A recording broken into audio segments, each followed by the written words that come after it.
Are you ready to climb a mountain with me? Well, I'm not ready, but we're going to do it anyways. We're going to do it a very smart and efficient way by using the Duquesne Incline. You ready to go for a ride? Well, if you are, come along with me. So here we are in front of the Duquesne Incline. I butchered the name of it really bad in previous videos. I was calling it Duquesne, but I learned it was pronounced Duquesne. So this is one of two incline planes here in the city of Pittsburgh. It's about a mile down the road, up the road from the Monongahela incline, which I did do a video on already. That will be linked down below in the description if you wish to watch it. But for this one here, on the website has a little bit of information I can share with you guys. It says the Society for the Preservation of the Duquesne Heights Incline was formed in 1964 by the Duquesne Heights Mount Washington Neighborhood Group that had rescued, repaired, and reopened the incline in 1963. Opened to the public May 20th, 1877. Cost to build at that time was $47,000. Length of track is 794 feet. Elevation is 400 feet. Grade is 30.5 degrees. Top speed of 6 miles per hour and passenger capacity of 18 people per car. So now that we got the back history out of the way, I'm curious to see what kind of views it has to offer, because we're going to see all that from a bird's eye view. And like the last time, I brought my secondary camera so we get some great low light evening shots as well. So let's not waste any time and do the Duquesne Incline. Right next to the building is a historical marker here. It says Pittsburgh Glass Works. First glass factory in Pittsburgh was established on this site by James O'Hara and Isaac Craig in 1797. Manufactured bottles and window glass until the 1880s, a precursor of Pittsburgh's rise as the nation's largest glass producer.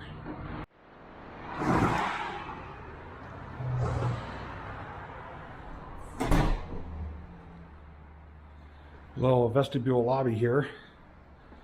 And here's looking at the site we're at right now. I was just standing over there doing my intro. Here's the same building. There's the inclines. So look at olden days, how it used to look.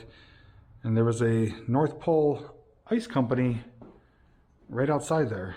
Another old photograph here says description looking west on Carson, inclines, lower station. So that's the same building right now that we are in. That crosswalk's still there, and you can see there used to be factories and industries there. It's amazing how it's transformed now. This one says looking behind the lower station. So the station's down here to the right. The rail lines are there, which Norfolk Southern operates on now. You can see the industries and factories there. And that was taken 1911. Wow, over 100 years ago. So Pittsburgh is not playing very nice with me. The reason I say that is because I walked all the way here. It was about a 20-minute walk from where I got off from the T train at Station Square. And the gentleman who's upstairs, he's like, "Are you here to ride the incline?" I'm like, "Yep." It's like, "Well, it's down right now." I'm like, "Oh, look, I just walked 20 minutes here, broke a sweat, hoping to ride this for you guys." And I said, "Is it common for it to break down?" He's like, "No, but it broke down this afternoon. They got it working again and broke down this evening a little while ago." He said he doesn't know when it's going to be up again, but he's like, if it does become operational while I'm here, I could certainly ride it. So I'm going to stick around for a little bit, wait and see what happens, but it's just the way it goes, you know. I was hoping to take you to the top, give you some amazing views, but if it doesn't work out, it's out of our control. At the very least, we do have the Monongahela incline that I filmed already, but this would have been a great comparison to show what both of them have to offer. And up top too, he says there is where all the mechanisms and workings are, which you actually view as it's operating. So down here, not really much to see. I can show you the loading platform, showed you the photos already. I'm gonna stick around a little bit, but I'm not gonna wait too long because it may not be working again at all. And the funny thing is I actually had plans to do this tomorrow. Tomorrow's my last full day here. But it's supposed to rain all day, so I figured it's a nice, gorgeous spring night here. It's like 70-degree temps. It's sunny, you know, sun's going down, clear skies. So I pushed it ahead till tonight, and this is what happened. So, all right, well, when I come back to you guys, we'll either be hopefully having some good news of riding that. Otherwise, I'll show you what little there is to see, and be wrapping up the video. So, like Chuck Woolery says, I'll be back in 2 and 2. Right here is the lower station, and where you would pay your admission. And I found out that there's 2 ways to pay. Now, if you have your bus or trolley pass like I do, and you have fare on there, you just tap it, and that will pay for it, just like the Monongahela. It is done through Port Authority, I believe. Now, if you are paying cash, you could get change, and you actually would put your money right in there. It's like an old school money collector, and it's $2.50 one way or $5 round trip. And it is a historic landmark. Duquesne Incline, 1877, built by Samuel Deisher, engineer for Kirk, Bingham and Associates. This car up, this is where you would load on this side here. There's the car sitting there. Now there's a little viewing platform out there, which he did state that we could go out and check out. Oh wow, this is quite a view. So for you guys, I know it's hard to see. It's not only washed out, but it's really far away in wide angle. So I'm going to switch to my main camera and give you a nice zoomed in look. But before I do that, what does this look like to you guys? Take a glance at this. What does it resemble? I'll give you a clue. It has to deal with a children's television show. Well, if you haven't guessed it, it looks like a almost replication of Mr. Rogers' trolley. Same shape, same color, same design almost.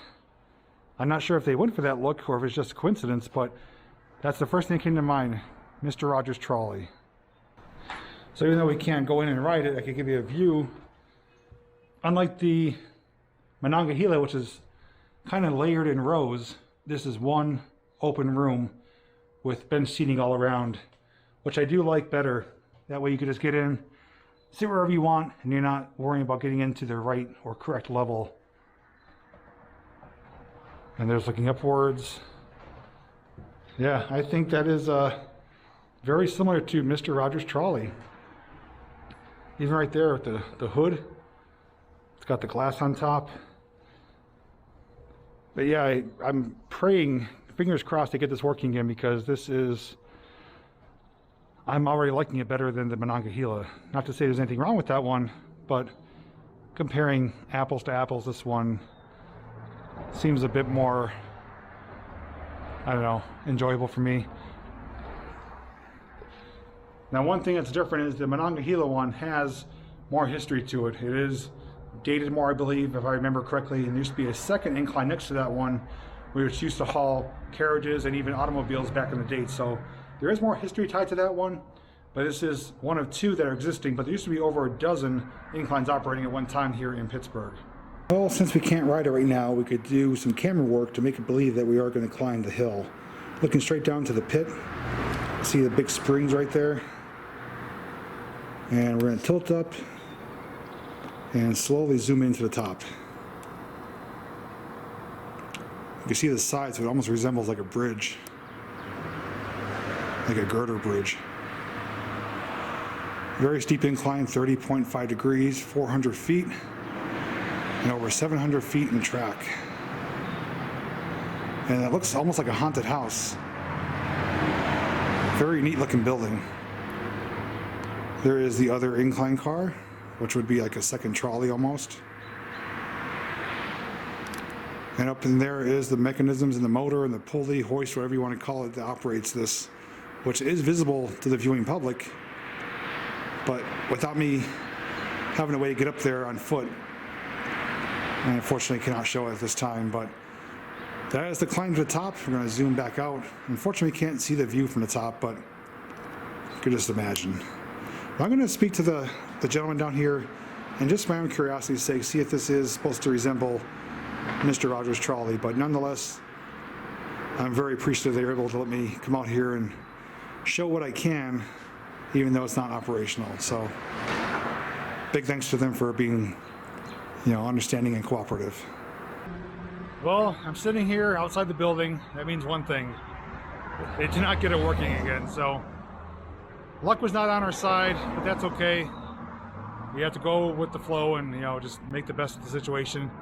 At least I was able to show you, you know, some of the innards of the down lower station here. And what the gentleman told me, which I'll share in a photograph, is behind me used to be a kind of pedestrian walkway slash steps. And there was roughly 2,200 steps that would take you from down here up to the top of Mount Washington. And that was back in the day when people didn't want to pay you the fare to ride up to the top.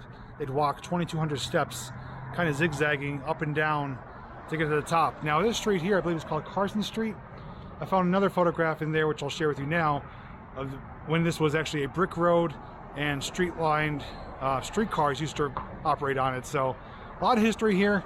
And I did find out that the trolley car or incline car is not replicated after Mr. Rogers' trolley. And silly me not realizing this was here long before Mr. Rogers came around. This was from the 1800s.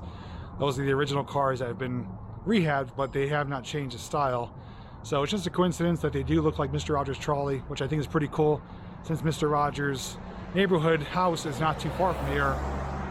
I thought by chance there was some connection there, but there's not. Anyways though, if you are in the area, this is one of two inclines, about a mile apart from each other. It would have gave some fantastic views of Heinz Field, the USS Requin submarine, as well as Point State Park and other landmarks. So it would have been a fantastic view. It's a great night, but that means I have to come back to Pittsburgh for a third time, not only to see the fountains, but to ride the inclines. So sorry to disappoint you guys. I'm disappointed, but it is better than nothing. At least we made the effort, and we can say, hey, at least we tried. So until next time, guys.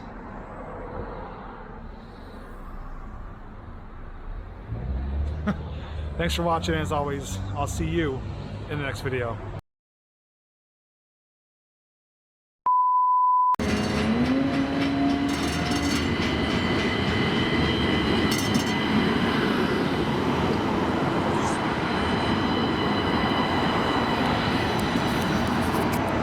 Well guys, I hope you appreciate the effort. I took a bus and a train to get back here to the Monongahela Incline. I couldn't end the video where I ended it. I felt like I let you guys down. So we're gonna go to the top of the Monongahela Incline and give you some skyline views from up there. So hopefully this will salvage the video, because I felt like I couldn't end it right where it was. So I'll see you at the top of the incline.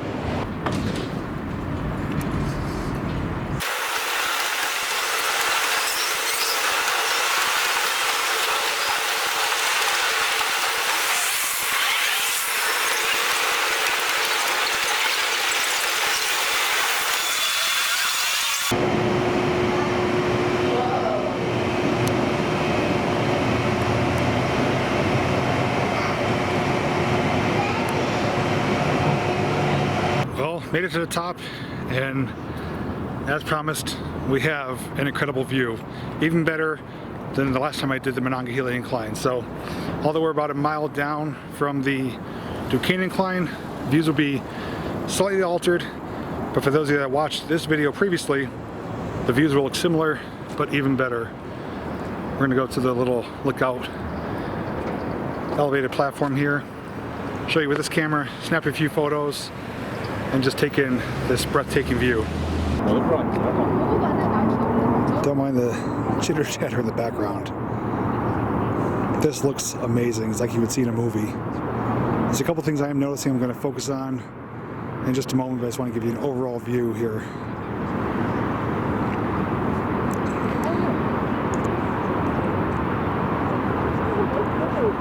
And you're going to see where the sun set in the background there, in the distance.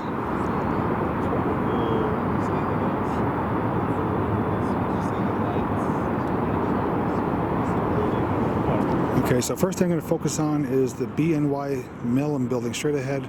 It's got some like lights flickering. I'm going to zoom in a little bit to show you.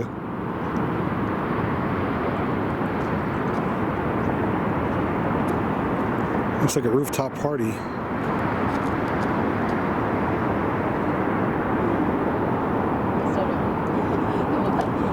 So that right there looks pretty neat, especially from a distance. It's just a soft glow blue, purple, like a teal.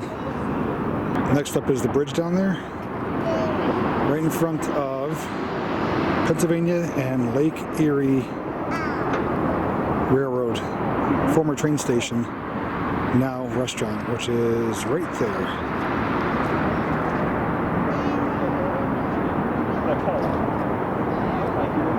Next up is Highmark.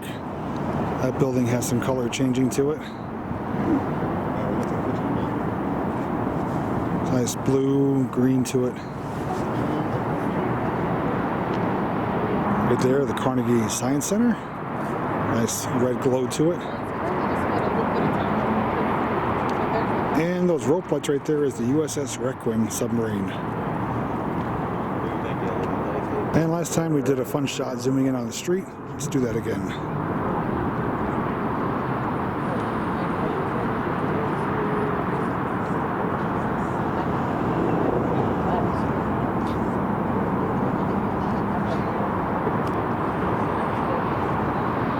Little do those people know, we're watching you.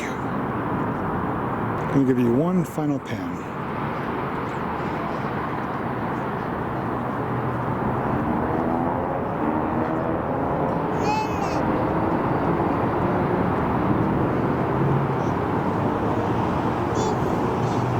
Make sure to stay tuned immediately after this for a short photo montage.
I hope you appreciate the effort of me coming up here to the second incline to give you these incredible views.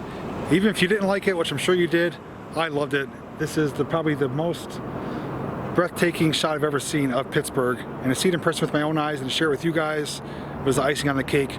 Well worth the effort for me to come here and to make the best of a not so good situation. So anyways guys, thank you once again for watching, and as always, we'll see you in the next video.